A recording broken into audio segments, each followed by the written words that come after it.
Are you looking for a roadmap to get out of the rat race? If so, go to www.richdadfreeoffer.com to get a free strategy session with Rich Dad Coaching. Since you're listening to the Rich Dad Podcast Network, you know the world has more to offer you than a day job and a paycheck.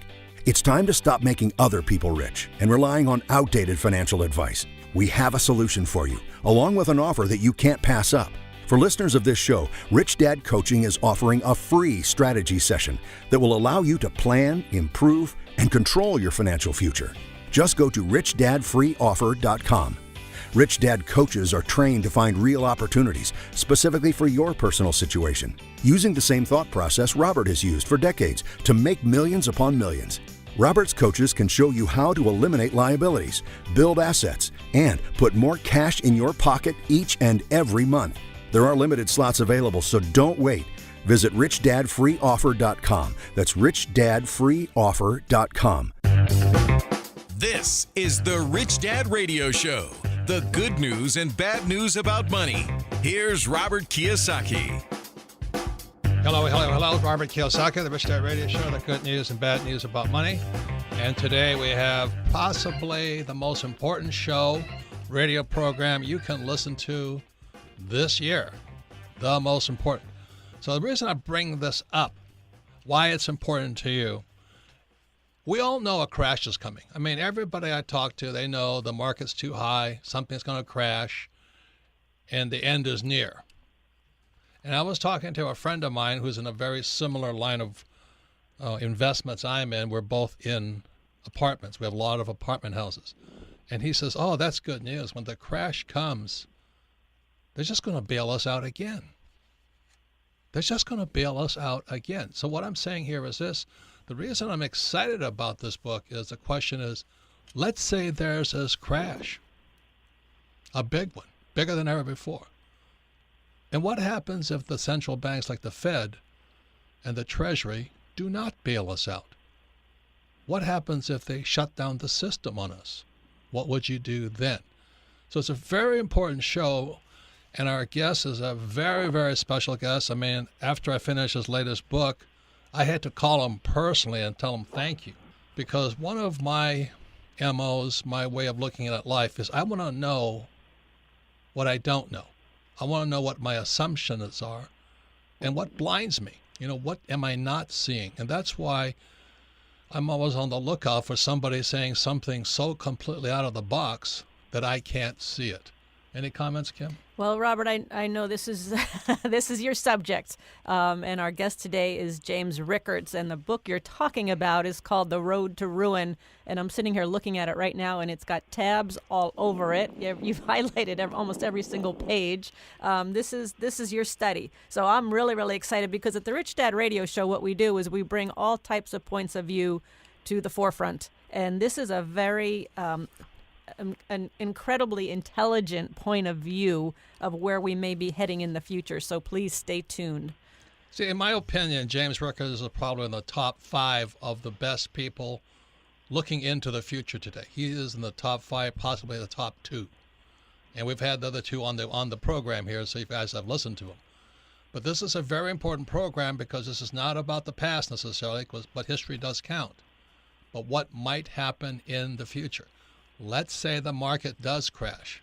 Let's say the Fed does not bail us out. And what happens if the people that are in control of the entire system decide, okay, we've had enough fun with them. Let's see else what we can do next. So that's why James Rickards is our guest. He is a best-selling author. His CV reads like the most impressive CV of all. He is an attorney and economist, but he's also been in the hot seat at every turn in the economy within the last 20 years. So his latest book is called The Road to Ruin, The Global Elite's Secret Plan for the Next Financial Crisis. And I'll repeat this. I read this book about a month and a half ago, and I was like a fan. I said, I had to call him. I had to disturb him at home. I said, and he's a very busy man. I said, I just want to say thank you. This is the book I've been looking for. So welcome to the program, James. Thank you, Robert. Thank you, Kim. It's great to be with you. And thank you for the kind words. I really, really appreciate it. And certainly enjoyed our dialogues and interviews in the past. Well, thank you, because you definitely keep me thinking and keep looking into the future. You talk about there might not be a bailout. Why do you say that when the next crash comes? I would put it slightly differently, Robert. It's going to have the same result. They will try to bail it out, but they will fail. The crash will be bigger than the capacity of the central banks to bail it out. Now, that's a big claim.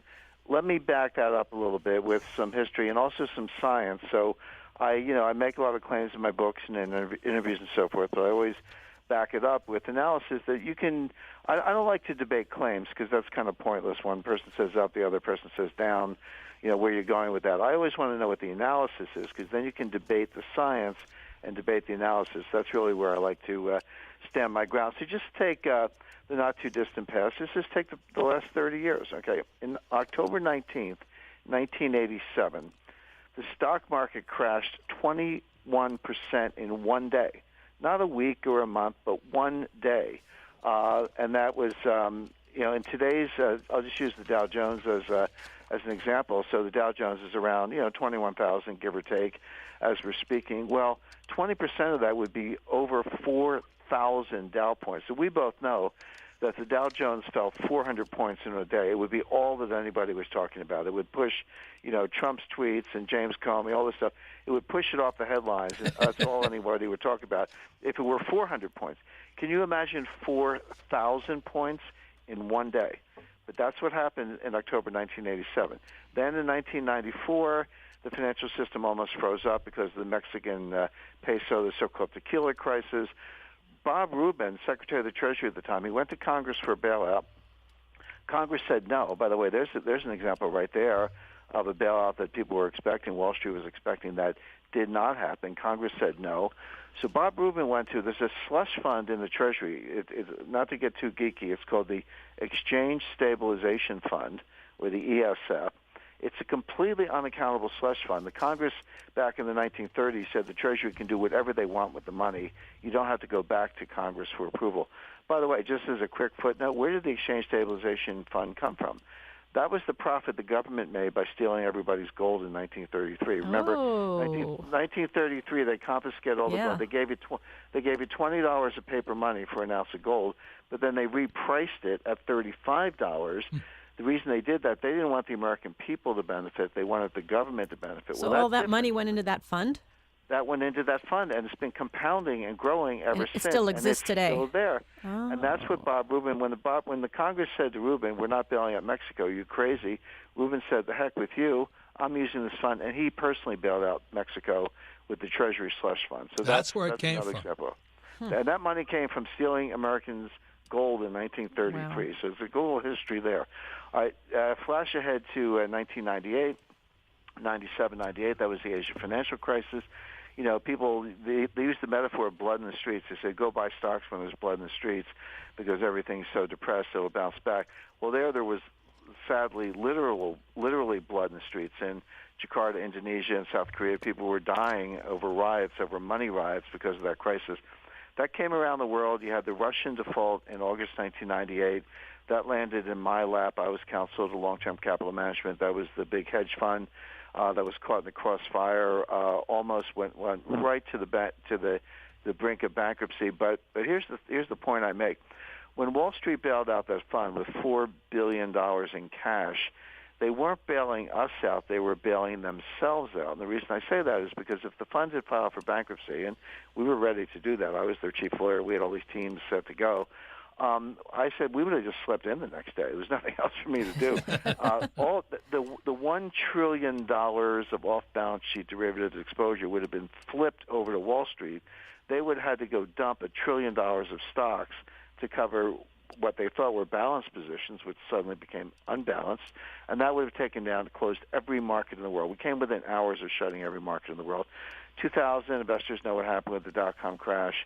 The NASDAQ was at 5,000. I know it's 6,000 today. I get it. But that's 17 years later. It took 17 years. That's from the time your children are born to the time they go to college, just to claw back to, slightly ahead of even. That's not a lot of fun. Then in 2007, 2008, the mortgage crisis, everyone knows what happens there. So the first point I would make, Robert, is that these things happen every 7-8 years like clockwork.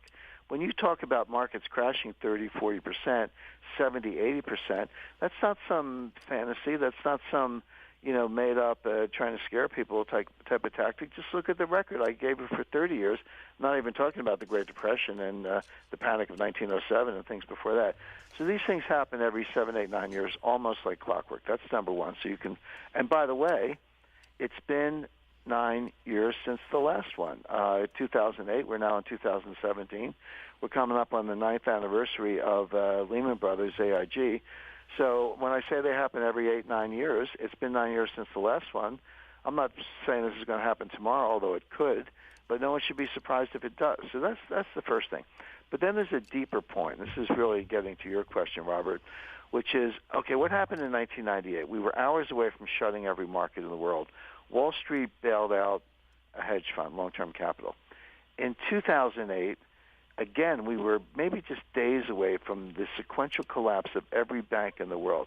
Look at what happened. March 2008, Bear Stearns collapses. June 2008, Fannie Mae and Freddie Mac collapse. September 15th, 2008, Lehman Brothers collapse, etc. Morgan Stanley was just a couple days away. John Mack knew it. Then Goldman would have been behind that, then Citi, then Bank of America. They all would have collapsed when the government came in and bailed it out. But in 98, Wall Street bailed out a hedge fund. In 2008, the central banks bailed out Wall Street.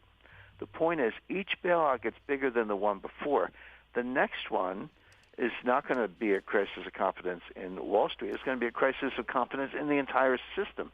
It's going to be a crisis of confidence in the central banks. Who's going to bail out the central banks? My point is, each bailout, each crisis gets bigger than the one before.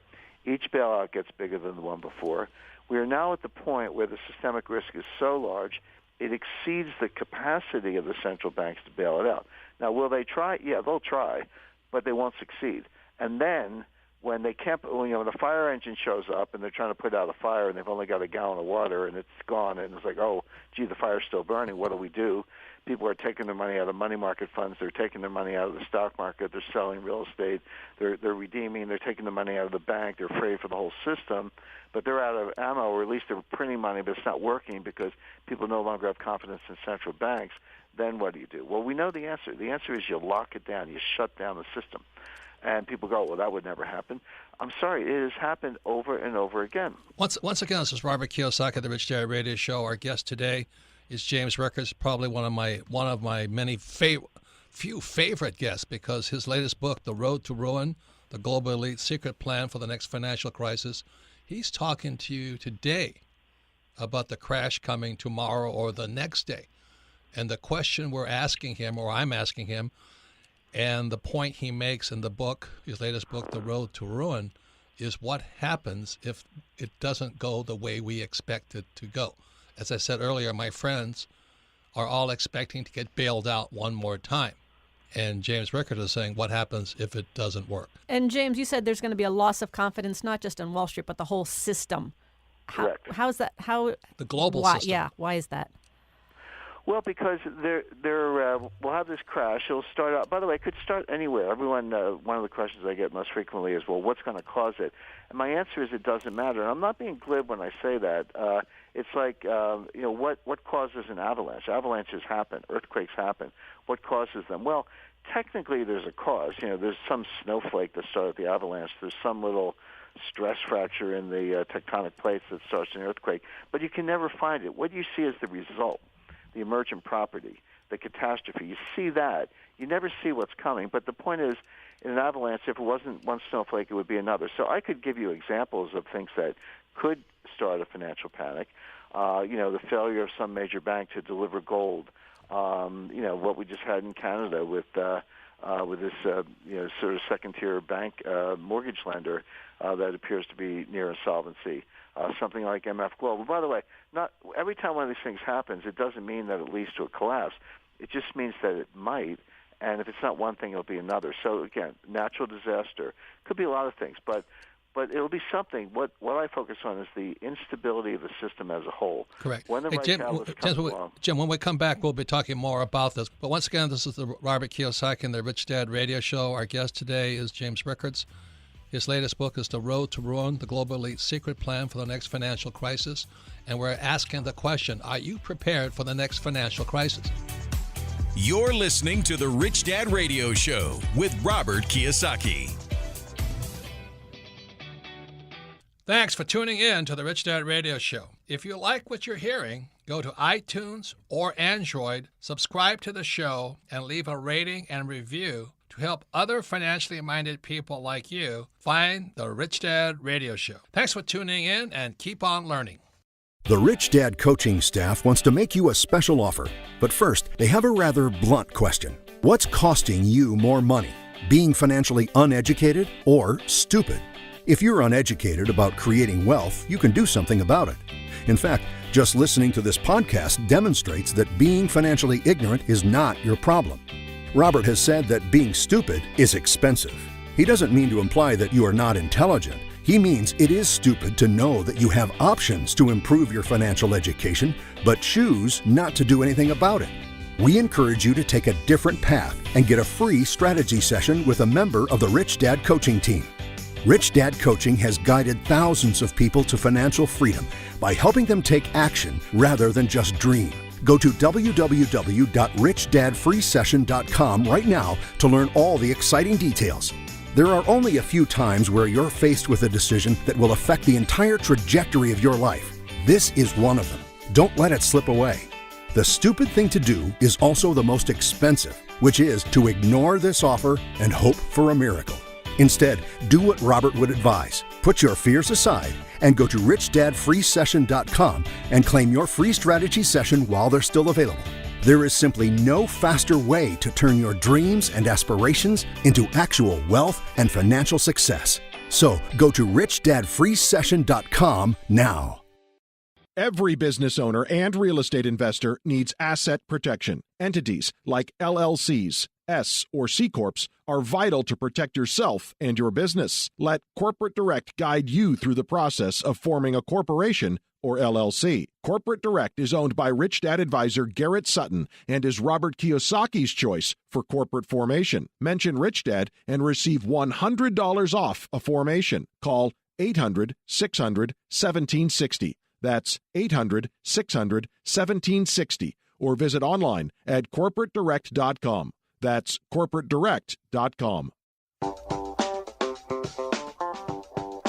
It pays to listen. Now back to Robert Kiyosaki and the Rich Dad Radio Show. Welcome back, Robert Kiyosaki, the Rich Dad Radio Show, the good news and bad news about money. And once again, you can listen to the Rich Dad Radio program anytime, anywhere on iTunes or Android. And all of our programs are archived at richdadradio.com. And we archive them because we're an education company. We do not make recommendations on what to buy or sell. But because we're an education company, we recommend you listen to this program 2-3 times. Listen to it with your friends, family, and especially your brother-in-law who knows everything. And then discuss it. Because the information you're hearing now will make more sense the second and third time. And I was saying to Jim during the break, I've been in the audience 2 or 3 times lately. And every time he speaks, I call him the fire hose because he has so much information. It is coming at you so fast. I'm sitting in the audience.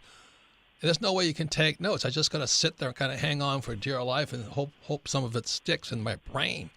And the reason I called him right after reading The Road to Ruin, the Global Elite Secret Plan for the Next Financial Crisis, the book goes at my pace and my speed of learning. So anyway, that's why I really love this book, because you crystallize and you basically back up everything you're talking about. Any comments, Kim? Yeah, and we're talking to James Rickards. He's the New York Times bestselling author and economist, and the book Robert's talking about is called The Road to Ruin, the Global Elite Secret Plan for the Next Financial Crisis. Keyword next. And he's also the author of The New Case for Gold, The Death of Money and Currency Wars, which is the very first book that I've read of Jim Rickards. Currency Wars is fantastic. Yes, and the website is jamesrickardsproject.com. So we're talking to Jim about, everyone, well, what's going to cause it? When's it coming? What's the date? All that stuff. And what I love about, he says in The Road to Ruin, which I completely agree with, nobody knows what's going to happen. But as he talks about the global elites, and Jim is one of the advisors to the global elites, so he's not blowing smoke here. The global elites are just waiting for the next event. It could be 9/11, it could be an earthquake, it could be another Fukushima nuclear reactor. They're just waiting for the next event, and there is something coming. And they being who? The global elites. And the question, and the reason I started this whole program is, are you prepared? Whereas my friend, who's also in real estate and all this, he says, don't worry, they're just going to bail us out again. So when the next crash comes, he's not worried. He just thinks it's going to bail them out. But what Jim is saying in The Road to Ruin is what happens if they don't do it, but not only if they don't do it, why they won't do it. So I highly recommend you get this book. You want to protect your family's future and your future and prepare to possibly prosper rather than get wiped out in the next crash coming. Please get his book. So, Jim, is that accurate? You think the elites, they're just waiting for some event. Is that correct? They're waiting for an event. They know it's coming. They understand the instability. They can't talk about it. If you're Christine Lagarde, the head of the IMF, or Janet Yellen, the head of the Federal Reserve, or Mario Draghi, or any of these elites, they understand what I'm talking about. By the way, they don't have the same models. I think when I say they understand it, they understand that there's a lot of systemic risk. They understand that the problems of 2008 have been patched up, but they have not been fixed. So they know that much. They don't really understand complexity theory, which is the science behind what I'm describing. They think another crisis will come. What they don't understand is that it will be significantly, exponentially larger than the one before and actually exceed the capacity of the central banks to bail it out. But they have an intuition about that, and so they're ready with, that they hope they can bail it out, but they're going to try a couple different ways, but they know it might not work, and they're getting ready to shut down the system. Let me give you some very concrete evidence of that, Robert. Again, it's easy to say, but it's more difficult to back it up, and I want to back it up. So just take money market funds. So any of your listeners, a lot of them probably have money market funds, and they say, I've got money in the money market funds. Well, no, you don't. That's not money. A money market fund, they call it a money market fund. That's Wall Street marketing. It's not actually money. It's a kind of mutual fund regulated by the SEC. You have a unit. It's technically a security, a type of security. Now, if you want money, what do you have to do? Well, you have to call up your broker and say, in effect, redeem my units of the money market fund, and then send the money to the bank, to my bank account. And then the next day, the money's in your bank account, except that's not money either. That's an unsecured liability of a commercial bank, and you better hope the bank's open that day. And then maybe if it is, you can go down and they'll hand you some dollar bills over the counter, and finally you get some money. But my point is, a lot of things that people think are money are not actually money. They're liabilities of different entities, whether they're funds or banks or financial institutions. Everyone has confidence. They think it's money. They say, I can get my money tomorrow. Well, maybe you can. What if the power grid's down? What if the phone's not working? What if they're not answering their calls?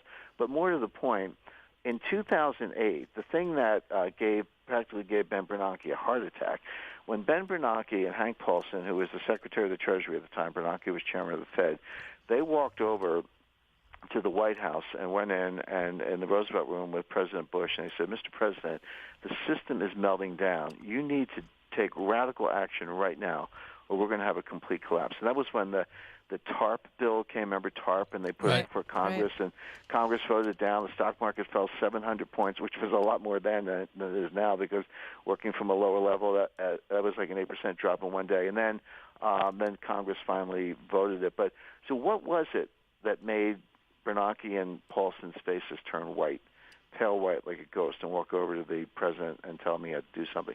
It was the drain on the money market funds. Everybody was taking the money out of the money market funds.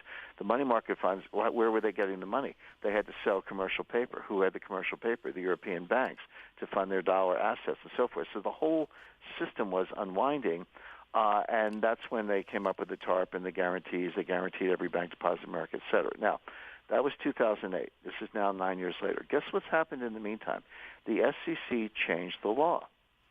And now, for the first time, money market funds are allowed to suspend redemptions, which has always been true in hedge funds. A hedge fund gets in trouble, they'll just send you a notice saying, sorry, you can't get your money. We'll get back to you. It could be 5 years later. That was not true about money market funds in 2000. It is true today. And so when this same process takes place, because it does, when people panic, you're going to find that the money market funds say, sorry, you can't get your money. So then what are people going to do? They're going to go to the banks. and then they're going to have to shut the banks, and then they're going to sell stocks, and they're going to have to shut the stock exchange. In other words, they will sequentially lock down every part of the system, because if you leave any part open, all the people who want liquidity and money, they're going to run to that open door, right? Let me play devil's advocate. So why won't printing money work this time? Here's the problem, Robert. So at the start of the last crisis in 2007, even late 2008, the balance sheet of the U.S. Federal Reserve was $800 billion. That's how much money they had printed, $800 billion. To deal with the last crisis, plus QE1, QE2, QE3, they got it up to $4.5 trillion, right, over 5 times where they started. But if somehow they had normalized that, if somehow they said, okay, the panic's over, the liquidity crisis is over, let's normalize our balance sheet, let's get it back down to, doesn't even have to be $800 billion, it could be $1 trillion or $1.5 trillion, something like that. I'd be the first one to say, hey, nice job, guys. You bailed out the world and you got back to normal. That's not what happened. They never got back to normal. They're still at $4.5 trillion. So now, to answer your question, Robert, in the next crisis, what are they going to do? Print another $4.5 trillion? Once again, it's Robert Kiyosaki, the Rich Dad Radio Show. We're talking to James Rickards. His new book is called The Road to Ruin, The Global Elite Secret Plan for the Next Financial Crisis. You're saying they're going to print more money, but people won't believe it? I mean, do you actually believe people are that smart? They won't actually believe all this money is bad? Everybody has there are a couple different names for it, Robert. This, by the way, now we're in the realm of psychology, but right, which you cover in Road to Ruin. Right, and there is gold, paper money, dollars, euros, bitcoins. There is one thing behind all of it, which is confidence. Right. If you have confidence that something's money, then it's money. And at different points in different times, feathers have been money, shells have been money. Anything can be money if people believe in it. It's a belief system. If I give you something and you think it's money and you're confident that you can give it to somebody else and they'll think it's money, then it's money. And it can be a digital Bitcoin or it can be anything else. The problem is what happens when confidence is lost. So what we're talking about is what is the invisible confidence boundary where the Fed went from $800 billion to $4 trillion, whatever, nobody cares, or some people care, but most people don't. But then you go to $7 trillion, $8 trillion. At what point? So imagine you have a bunch of people in a conference room, like any kind. You're a speaker at conferences, and so you got a bunch of people in the room, and you're talking, and 2 people, let's say there are 100 people in the room, 2 people get up and they run out of the room really suddenly. What does everyone else do? They probably don't do anything. They think, well, that's odd. Maybe they got a text message. Maybe they were late for something, whatever. It's odd. But they sit there and listen to the rest of the lecture. What happens if 30 people get up and run out of the room? Chances are they're going to be right behind them. They're like, hey, I don't know what's going on. Maybe the place is on fire, but I'm out of here. In other words, in scientific terms, in mathematical terms, your threshold, your critical threshold where your behavior changes is greater than 2, less than 30, in the example I just gave you. And everyone has a different threshold. I like to say when it comes to the collapse of the dollar, Paul Krugman will be the last guy to leave the room. But, but some people are scaredy cats and they're going to run out really fast. Other people are bold. They're going to wait till the end. But everybody has this critical threshold. It's invisible. You don't know what it is. It's different for everybody, but it feeds on itself. So imagine just some people bailing out of the system. Well, that's going to be enough to cause other people to cross their threshold. They'll bail out of the system. This is all dynamic and psychological, and this is what the Fed doesn't understand. Well, it's another word is called panic, so hold your thought. When we come back, again, we're talking to James Rickards. His latest book is called The Road to Ruin.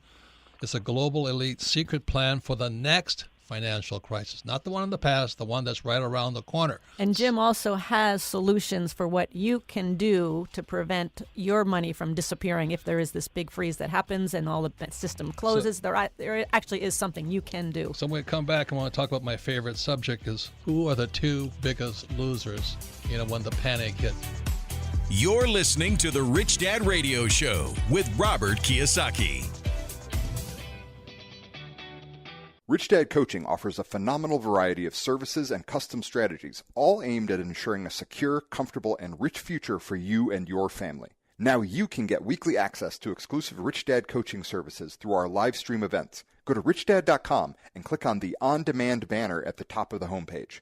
Great new videos are updated regularly. Get inside knowledge and insights from Robert Kiyosaki himself, Rich Dad coaching professionals, and more.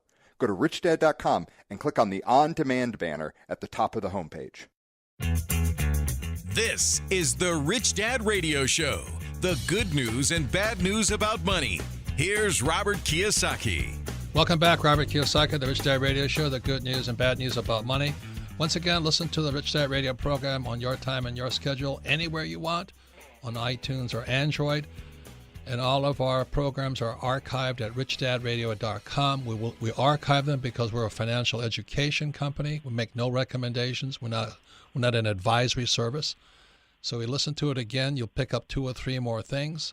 Discuss this broadcast with friends, family, and the more you discuss it, the more you'll understand. But most importantly is read The Road to Ruin, the Global Elite's Secret Plan for the Next Financial Crisis, written by James Rickards. Please read the book. It is a fantastic book because it's not about 1929. It's about what's coming around the corner. Any comments, Kim? Well, this is going to be I can't wait for this segment of the show because we're going to talk about winners and losers. Winners and losers and what you can do, because actually there is something you can do, because we have a lot of doom and gloom sometimes, but this is not doom and gloom as much as reality and what's really happening. So let's get started. So, Jim, you talk about the losers in this next crash fall into 2 groups.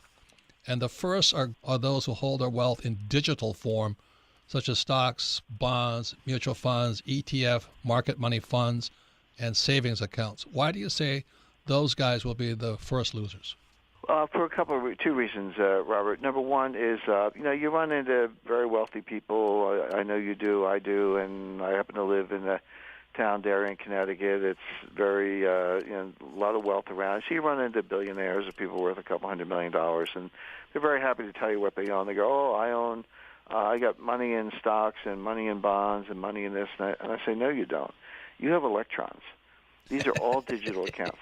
You have, and you may get a paper statement from your broker, maybe you stick in a file or throw it in the trash or whatever, but all of your so-called wealth is represented by electrons. And you better hope that system works well and is not hacked, not erased, not shut down. There's no collapse in the power grid. There have been numerous cyber attacks on the banks, et cetera. I mean, it wasn't that long ago, just a few weeks ago, there were power outages in New York, San Francisco, and L.A. on the same day. Really? 3 of the biggest, most important cities in the United States on the same day? Some of these things are beyond coincidence. So this cyber warfare is going on. Russia's the leader. The U.S. is very good at it, by the way, also. We've got people on our sites, including Iran and North Korea. The Syrians are good. The Syrian digital army, the Syrian electronic army, not too long ago, they hacked into the Associated Press Twitter account and put out a feed that there was an assassination attempt on the president. The stock market fell immediately. Now, that was very quickly, disclaimed. Associated Press said, sorry, our account was hacked. But this is the kind of world we live in. And if you've got all your wealth in digital form, I don't know how you could sleep at night. You also say, Jim, that the digital money, if there is a shutdown, that it's the easiest. It's the easiest to freeze. That's the second point. The first point is that it could be subject to attack or elimination or erasure by Washington. The second reason is it makes it easy for the government to shut down. And when I say that, Cam, people go, oh, that would never happen. I'm sorry. The New York Stock Exchange was shut down for 5 months from July to December 1914. In 1933, every bank in America was shut down by executive order, et cetera. So there are many examples you can point to where they actually have closed the system because it was out of control. Okay, so let me ask you because I want to get to the good news here. So the second group who are going to get wiped out are the fixed income people who are counting on life insurance, annuities, retirement accounts, Social Security, bank interest, and my ETF account. Why are they the next? Well, anyone, because one of the attempted solutions is going to be, as you mentioned, massive money printing. Now, my view is that the money printing will come, but it won't work because of the loss of confidence. But let's just say, hypothetically, it either did work or they take it to some extent. Well, it's going to be inflationary. Anyone who's relying on a fixed dollar amount. So, again, annuities pay you a certain amount in dollars. Life insurance pays you a certain amount in dollars. Your bank account interest, et cetera. retirement income, your pension, defined benefit pension plan, et cetera. Anyone on any kind of fixed income, you might be getting those dollars, but they're not going to be worth very much when this inflation comes. Correct. So you're vulnerable. But now let's get to the good news here, because in your book, which I absolutely love, at the end of the book you talk about old money and how you were in Italy talking to this family that survived 800 years of the ups and downs of every possible crisis, Black Plague, Mussolini, and all that. How did they survive? This is the point. Exactly. The money in the U.S., so if you've had a family fortune for 100 years, you're considered the old money. When you go to Europe, you meet these families, they've had money for 400, 500 years, even longer. Well, this one family, I was at their palazzo in Rome, and it's the Colonna family, and they've had that palazzo in different forms, since the 13th century, 800 years. And it was sort of a, ultra-wealthy gathering of a certain number of super rich European families, and I turned to the lady sitting next to me at dinner. I said, how do you, it's hard enough to keep your wealth for one generation. How do you do it for 800 years? And she looked at me and she said, a third, a third, and a third. And I said, all right, well, what do you mean by that? She said, 1/3 gold, 1/3 land, 1/3 art. Now, you have some cash on the side. You might have a business, as I say, and, you need some cash to run your yacht or your jet or whatever, just for walking around money, as we say in Philadelphia. But the point is, those are the things that last. And just to make it concrete, in 1620, during the middle of the 30 Years' War, if you were living in Bavaria and you were a nobleman or wealthy, and von Wallenberg was in the next town burning down everything in sight, you could take your art off the wall, roll it up, put it in a backpack, grab your gold coins, put it on a purse, get on your horse and ride away. And then, when the fighting was over, come back. Your land is still there. You were dispossessed. You for a period of time, but you come back, you still got good title to the land. The land's there. You put your painting back on the wall. You dump your gold coins on the table, and your wealth is preserved. You're back in business, and your neighbors have all been wiped out. So there's a very powerful lesson there. By the way, there's a difference between making money and keeping money. Well, what we're talking about, right? A lot of ways to make money. I like to make money, or I like it when people earn it through productive activity or creativity or entrepreneurship or taking risk or hard work or they're prudent or whatever. But preserving wealth is a different exercise, and that's really what we're talking about. And when you talk about art, you're talking about like museum quality, not like your neighbors. Not my etching. Yeah. Not my college dorm poster collection. No, we're talking about museum quality art, and if you can, you've got the kind of budget where you can buy a fine art painting, that's great. And if not, there are some. You have to be careful of selection. I'm not recommending any particular names, but there are some well-managed fine art funds out there where you can invest along with others in museum quality art. So then the key to real estate, like you talk about, people are going back to Cuba now, and even though they had to leave their land, as long as the Cuban land title claims are solid, the Cubans going back to Cuba may be able to get their land back. Is that what you're talking about? Correct. This is a negotiating point between the United States and Cuba. So now we are in the process of normalizing relations with Cuba. It's not fully restored diplomatic relations, but we're getting closer. But believe me, I have friends in Miami. They're in their 60s. They left Cuba when they were 9 years old. Their parents some may still be alive, some may be deceased, but they've got those deeds. They've got those land records. And sure, the communists came in, took over the houses, turned it into party headquarters, or whatever was done with them. But they are going to make those claims, and the United States government will back them up. And I'm not saying everybody gets every house back just the way it was, but some of them will. And in any case, you'll get some kind of compensation for it. So those claims have not gone away, and that's a good example of how land endures. Well, that's what happened for the Japanese in California. Because my family, I had a lot of family members in California, and they had their land confiscated by the government after Pearl Harbor. And they got their land back eventually, but it was a process, right? Right. So once again, we're talking to James Rickards. His latest book is The Road to Ruin. Subtitle is The Global Elite Secret Plan for the Next Financial Crisis That's Coming. And it's a very important book for all of you to read. Like I said, I call him the fire hose. He comes at you, but his book is so in-depth. please read it for your own security and your financial future. And there's another book that Jim Rickard came out with last year called The New Case for Gold, because, Jim, you still hold that gold can go to $10,000, and in this book you really back it up with your evidence and your research and why that is going to happen. You still calling for $10,000 gold? Yes, and the reason, Kim, is it's not a made-up number. I don't put it out there to attract attention or get headlines, et cetera. It's actually the price that gold would have to be in a gold-backed system. We talked earlier about the loss of confidence in paper money, and that's a psychological issue, and there's some point that you hit it, and boom, it goes away. Well, how do you restore confidence if you had to? A couple ways to do it. I mean, one way is lock down the system. That doesn't restore confidence. It just tells people they can't get the money. But one way to restore confidence, of course, is to use gold. But the minute you do that, you have to say, well, okay, what's the price of gold in this new system? If you make it too low relative to the money supply, you either have to reduce the money supply, which is depressionary, or basically that's the problem. So instead of reducing the money supply, which would cause a depression, you increase the price of gold. You can actually do the calculation. I put the calculation in the book.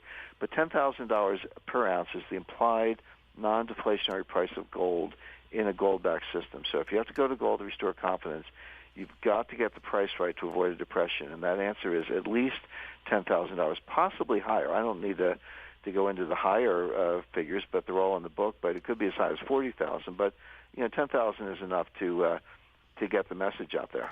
What would you say to the person listening right now? I mean, why should they believe you or not believe you, or what can they do if they have nothing? Well, the answer is, again, as I said earlier in the interview, Robert, I don't make any claims that I don't back up. And so if you want to challenge my claims or disagree with me, that's fine. It's everyone's entitled to their views, and I'm always happy to get into a debate. Let's talk about the analysis. Don't tell me what I'm missing in my claim. Tell me what I'm missing in my analysis. But my analysis is backed up with science, with math. History. These are not History, psychology. We use complexity theory, Bayesian statistics, behavioral psychology, history. There's a lot there, and so please, don't just dispute the claims. May I back you up there? The reason I ask read the book, get the book, is you can sit there and actually study the book where James is coming at you right now at very high speed. That's why I call him the fire hose. Last thing is you talk about not keeping money in the bank. I'm not saying Rich Dad is not saying that. I'm saying, is that what you recommend? Look, we're part of the system whether we like it or not. I have credit cards, I have debit cards, I have a bank account, I have some money in the bank. So it's just not practical to think you can get all your money out of the bank. But you should get some of your wealth out of the bank. So if they shut the banks down, you're still a person who can get up and go shopping or feed your family or preserve wealth. And so just don't. We all have some money in the bank, but just don't overdo it. Certainly don't have more than the insured amount. If you have more than that, open up multiple bank accounts. But get some of that money out of the digital system into physical gold, physical silver, land, fine art, the things I mentioned, natural resources, oil, water, etc. Not 100%. Don't do anything 100%. Always diversify. But if you're 100% in the digital system, you're the most vulnerable person of all. Right. And I think it's funny. Every time we talk with you, Jim, we go out and buy more gold. and we actually keep more money outside the system. But anyway, Jim, thank you very much for writing this book. Like I said, I read the book. Kim says it's all dog-eared, earmarked, written up, tagged. It's The Road to Ruin, the Global Elite Secret Plan for the Next Financial Crisis, which is kind of right around the corner. So please get his book so you can understand it better. And when we come back, we'll be going to the favorite part of our program, which is Ask Robert. You're listening to the Rich Dad Radio Show with Robert Kiyosaki. Every business owner and real estate investor needs asset protection. Entities like LLCs, S or C Corps are vital to protect yourself and your business. Let Corporate Direct guide you through the process of forming a corporation or LLC. Corporate Direct is owned by Rich Dad advisor Garrett Sutton and is Robert Kiyosaki's choice for corporate formation. Mention Rich Dad and receive $100 off a formation. Call 800-600-1760. That's 800-600-1760. Or visit online at corporatedirect.com.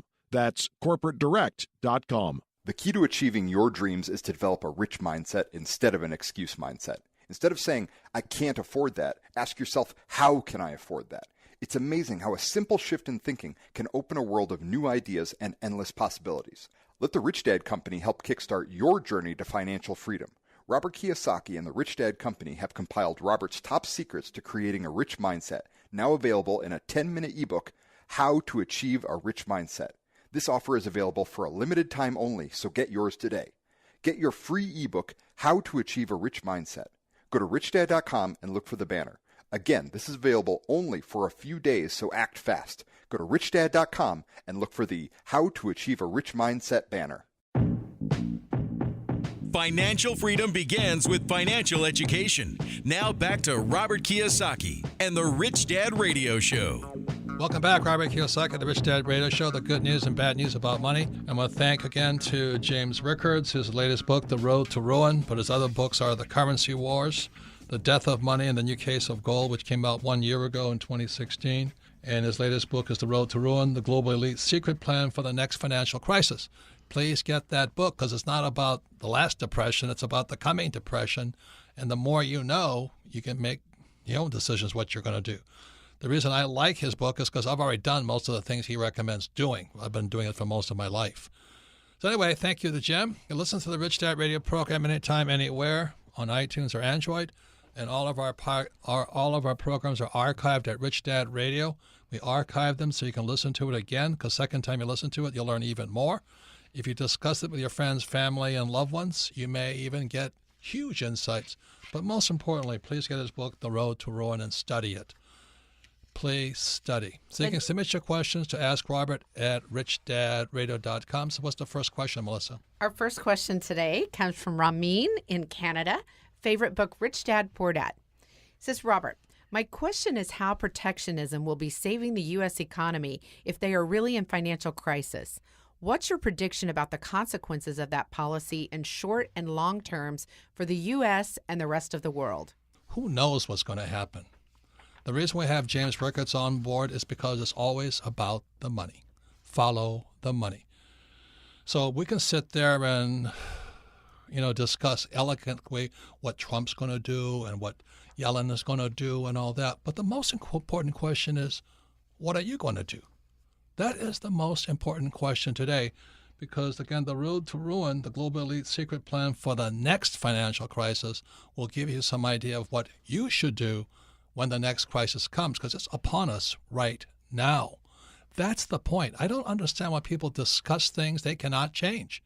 I mean, what Trudeau is going to do and Trump's going to do and Mexico is going to do for NAFTA, I have no idea. I don't really care, but I do know what I'm going to do. Any comments, Kim? Well, I just know that the government is not looking out for you and me. And I bet the Canadian government is not looking out for Ramin. So I would just say the same thing. What are you going to do? And as Rickards talk about, you guys already have a secondary mortgage crisis up there. Something's going on, you guys. So sit there and discuss things you cannot change. It's a waste of time. Yeah, we'll discuss government policy. It's not going to really affect you or not. Vote for Hillary. Yeah. You do your study, figure out what you're going to do, and take action and take care of you. What are you going to do? Next question, Melissa. Our next question comes from Gary in South Africa. Favorite book, Rich Dad Guide to Investing. What do you think a new gold standard will look like, and how would silver be integrated into this standard? That's a great question, but it's the same answer. Please get Rickards' book, The Road to Ruin, the Global Elite Secret Plan for the Next Financial Crisis. And I'll be in South Africa, specifically Pretoria, in July, so I look forward to seeing you all there. The point here, ladies and gentlemen, is this. It's what are you going to do? And exactly as I started this whole program with Rickards, I said I like reading his books because I want to know what people don't know. I want to see what I cannot see. So the reason I do these programs, the reason I study, the reason you can ask him, I'm reading and studying constantly talking to people, because I don't know either. But I'm already doing things based upon my study. So it makes me a little nauseous because I have so many friends and family who want me to tell them what to do, but what I do is not what they should do. So what you should do is study. I would start with Rickards' books. I would definitely not really care much about what the government's going to do because they cannot stop the next crisis. As you heard Rickards say, this next crisis is probably 50 times bigger than 2008. You know, and everybody has their case for what gold is going to do and what silver is going to do. And Jim Rickards has a book called The New Case for Gold, and that's his point of view, backed on a lot of research and a lot of history and a lot of intelligence. So that's one point of view. And then there's other points of view. So you got to get out there, look at all these different points of view. That's what we do at the Rich Dad Radio Show, and then make your own decision. And what you do is not what I should do. The point is, I don't know if you know this, but Rickards advises the ultra-rich. To have him on our program is very, very, very difficult. So I just say I would be honored to listen to him. I'm always honored to listen to him. I've been in the audience. I've shared the stage with him. And every time I listen to him, I call him the fire hose. He's coming at you so fast. And the reason I read his books is because I can read slower. I think you should do the same thing. I think you should read and listen to guys like Rickards. I'm not saying I agree with him. But you've got to study from other people, because otherwise just go listen to your financial planner who will tell you to buy stocks, bonds, mutual funds, and ETFs. And as Rickards says, they're going to be the first losers. Everybody in stocks, bonds, savings, ETFs, mutual funds, 401ks, RRSPs, you're the first losers. That's his opinion. Now, if you don't like his opinion, don't listen to him. And he has that opinion, but then also look at the people he talks to, people that have had held wealth for 800 years, right. All these generations. And he's talking, you know, tangible assets. That's land, gold, and fine art. That's what they do. So if they're doing it, maybe there's something to it. So that's why we have the Rich Dad Radio Show. I appreciate the questions, but sometimes I panic. Sometimes I get so upset. I'm not here. I'm not your daddy. I'm not your school teacher. I'm not your financial planner. You know, I have no vested interest in telling you what to buy. I just encourage you to study and then find your own answer. If you like ETFs, get Tony Robbins' new book about how you put money in ETFs. I mean, but he has a point. I read his stuff. It's not my formula, but it might be your formula. Also, you should listen to Dave Ramsey. He says, live debt-free. Maybe you should do that. And Susie Orman says, cut up your credit cards. Maybe you should do that. But don't do what I do because I tell you to do it. Any comments, Kim? I just want to thank people for sending in their questions, for listening to our program. I know sometimes, She's Robert, nice. you I'm get not. upset and you get, you know, a little riled up. And I really want to thank all our listeners. And there's a lot of great questions out there, and there's also a lot of study to do. So take heed in all of it. Your answer is your answer. My answer is my answer. I agree with James Rickards a lot because I've been doing his program since 1973. I have a lot of gold and silver. I own silver mines and gold mines. I have oil wells. I have land. I have food. I have water. But you got to find your own formula. Next question, Melissa. Our next question comes from Jay in Southern California. Favorite book, Rich Dad, Poor Dad. It says, Robert, after listening to your show for a while and hearing your positivity about owning bullion, I have begun buying silver bars and rounds and am the proud owner of a little over 50 ounces of physical silver now. In researching other hard currencies, I began to wonder what yours and Kim's thoughts are on so-called cryptocurrencies or digital currencies, primarily Bitcoin. With the blockchain technology of these currencies, they are only intermittently dependent on some sort of internet connection, but are infinitely portable and could easily survive any government turmoil. What do you say? Same answer. You better do your own research. Coming up in a few weeks, we have an interview with Chris Skinner. He's about the future of banking. And there's a lot of guys making, right now, billions of dollars bypassing the banking system. But again, it is crypto. It is kind of digital. But if you're good at it, do it. I'm not good at it. I just like gold and silver. I like hard currencies. That's why James Rickards' latest book, or second latest book, is The New Case for Gold. He explains why gold and silver have been money for tens of thousands of years, and cryptocurrency is not yet money except in the hands of a few people. It's like buying a Tesla car. You buy it because you kind of like the concept of it. Will it be around a few years? I don't know. But if you study it, again, Chris Skinner is coming up in a few weeks, the future of banking. And, if you're a banker right now, I would listen to that program because you might be out of a job. What's interesting also, when we talked to Chris Skinner and he talked about Bitcoin, and one of the questions that we asked is it possible that there's other digital currencies coming up? And he said, yeah, very possible. Well, I swear to God, I went home and there's lots of them coming up. 2 days later, I get this investment pitch on this new digital coin, and it's going to be the biggest thing. It's going to be bigger than Bitcoin. And the bottom line is neither Robert and I have really done any research into Bitcoin enough to make an intelligent decision. Well, let me tell you something. If I could put the KIYOSAKI... Oh, there's a good idea. Litcoin. The KIYOSAKI. I would do it. A lip coin. I like it. I was going to use another word, but it'd be sexual.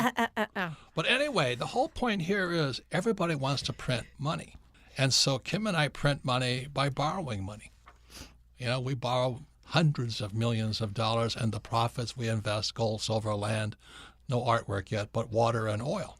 That's our plan. What's your plan? That's really the question. And that's why we have the Rich Dad Radio Show. We encourage you to study.